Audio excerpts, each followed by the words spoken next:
Pride and Prejudice by Jane Austen. Chapter 2.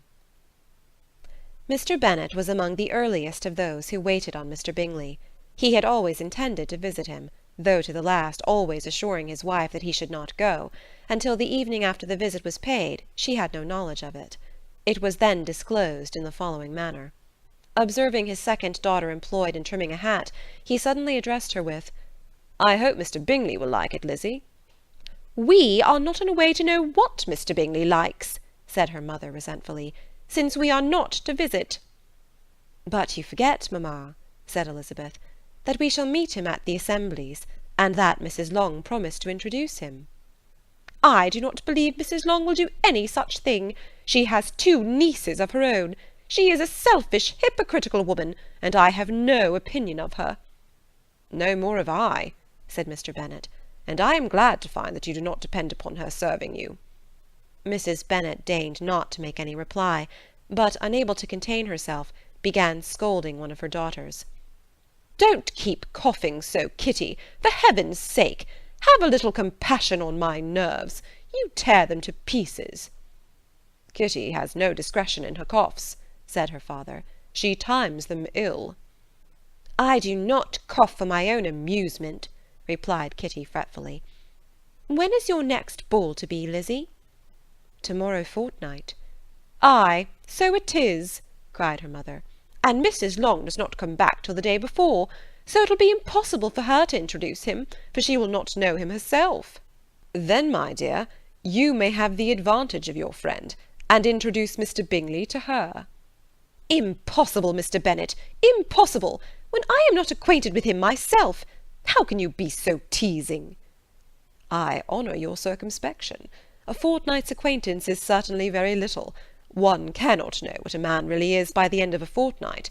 But if we do not venture, somebody else will, and after all Mrs. Long and her daughters must stand their chance, and therefore, as she will think it an act of kindness, if you decline the office, I will take it on myself."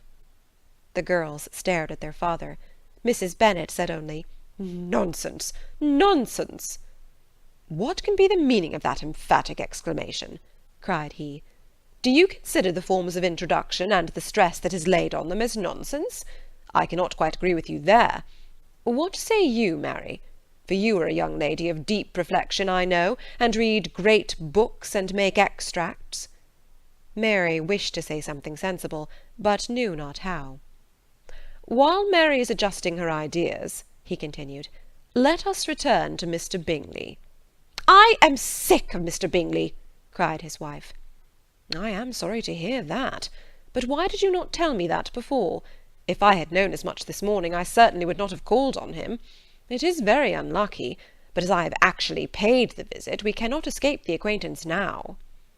The astonishment of the ladies was just what he wished, that of Mrs. Bennet perhaps surpassing the rest, though when the first tumult of joy was over, she began to declare that it was what she had expected all the while. "How good it was in you, my dear Mr. Bennet! But I knew I should persuade you at last. I was sure you loved your girls too well to neglect such an acquaintance. Well, how pleased I am!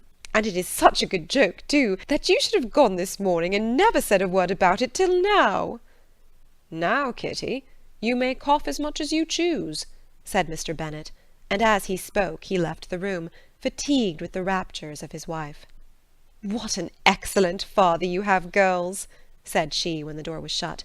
"I do not know how you will ever make him amends for his kindness, or me either, for that matter. At our time of life it is not so pleasant, I can tell you, to be making new acquaintances every day, but for your sakes we would do anything. Lydia, my love, though you are the youngest, I dare say Mr. Bingley will dance with you at the next ball." "Oh," said Lydia stoutly, "I am not afraid, for though I am the youngest, I'm the tallest." The rest of the evening was spent in conjecturing how soon he would return Mr. Bennet's visit, and determining when they should ask him to dinner. Chapter 3.